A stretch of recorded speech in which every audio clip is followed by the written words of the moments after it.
Advance homeopathy clinic में आपका स्वागत है। मैं doctor Asif Ali, homeopath BHMS। आज का हमारा टॉपिक है एबॉर्शन। नेचर दो तरह से काम करता है।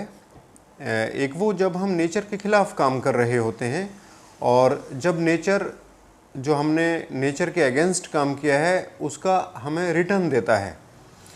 हम नेचर के खिलाफ काम कर जाते हैं और नेचर उसको सहन भी करता है, क्योंकि नेचर बहुत बड़ी चीज़ है। लेकिन जैसे ही नेचर हमारे खिलाफ आता है, हमारे अगेंस्ट उसका रिटर्न देता है, तो हम टिक नहीं पाते हैं नेचर के सामने, क्योंकि इंसान बहुत छोटी चीज़ है नेचर के मुकाबले। जब इंसान शादी करके दाम्पत्य जीवन में कदम रखता है तो संतानोत्पत्ति उसका एक लक्ष्य होता है, और कह सकते हैं कि संतानोत्पत्ति कि हर किसी को ख्वाहिश होती है कि शादी के बाद कहीं ना कहीं वो बच्चे को जन्म दे। लेकिन यहाँ पर दो चीज़ें आती हैं कि एक वो जो माँ बाप होते हैं कि शादी हुई लेकिन बच्चा अफोर्ड करने की हालत में नहीं है, और वो बच्चा गिराने का निर्णय लेते हैं और गिरा भी देते हैं। एक दूसरा के घरेलू हिंसा की वजह से कहीं ना कहीं गर्भपात कराना पड़ जाता है। घर पे कोई सहारा नहीं है, या बच्चे को मतलब पालन पोषण करने में दिक्कत आएगी, तब इस तरह के कदम उठाए जाते हैं। या ऐसा लगता है कि एडवांस चूँकि मॉडर्न लाइफ है, मॉडर्न ज़माना है, तो कि कहीं ना कहीं अभी एज नहीं हुई है, पढ़ाई पूरी नहीं हुई है, या कैरियर में बहुत आगे जाना है। ऐसे कुछ कारण हैं जो गर्भपात को बढ़ावा देते हैं। ये एक तरह से हम प्रकृति के खिलाफ काम कर रहे हैं इन चीज़ों को बढ़ावा देकर।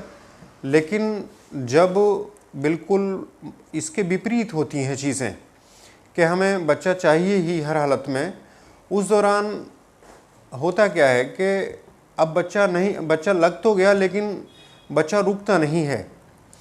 कभी कभी तो ये कारण भी हो सकते हैं जो मैंने आपको बताया, लेकिन कभी कभी बिना इन कारणों के भी बच्चा लगा, लेकिन दूसरे तीसरे मंथ में बच्चा अपने आप ही जो है वो मिसकैरेज हो गया, और ये समस्याएं लंबे समय तक चल रही होती हैं, या हम इससे जूझ रहे होते हैं। डॉक्टर से बहुत सारे इलाज कराया, बहुत सारी अंग्रेज़ी दवाएं ली, लेकिन इस तरह की टेंडेंसी ब्रेक नहीं हो रही है।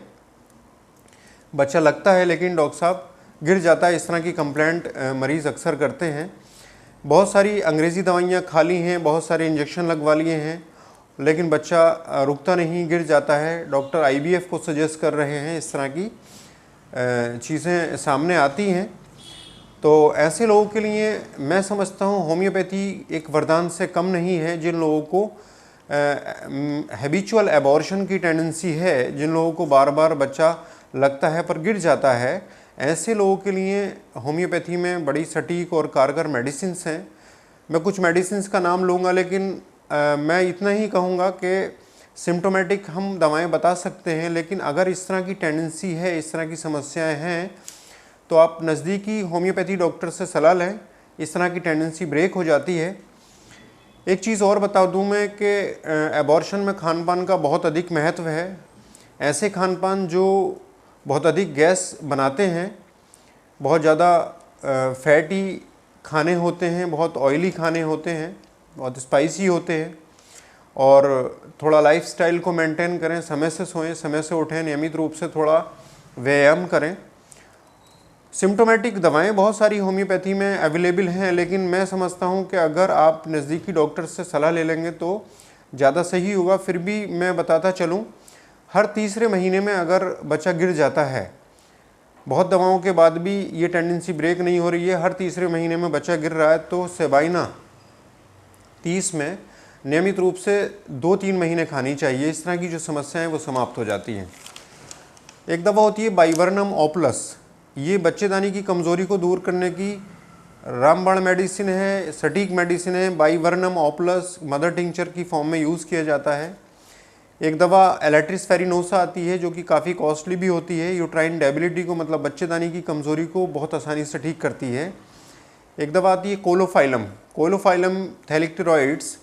ये 30 पावर में नियमित रूप से महीना भर ले लीजिए। इस तरह की जो यूट्राइन डेबिलिटी है, मतलब बच्चेदानी की कमज़ोरियाँ हैं, वो समाप्त होती हैं। तो इस तरह की जो दिक्कतें हैं, जो होम्योपैथी, जो अंग्रेज़ी दवाओं से कहीं ना कहीं कवर नहीं हो पाती हैं और लंबे समय तक मरीज़ इसको फेस कर रहे होते हैं, इन दवाओं को अपनाकर अपना जीवन सुखी बना सकते हैं। ये होम्योपैथी इंसानों के लिए एक वरदान है। पैथी कोई सी भी हो, मानव जाति के लिए ही बनी है। कोशिश करें इन पैथी को भी अपनाकर अपना जीवन सफल कर सकते हैं। तो उम्मीद है हमारी ये जानकारी आपको पसंद आई होगी। नेक्स्ट वीडियो में फिर मुलाकात होगी। Thank you.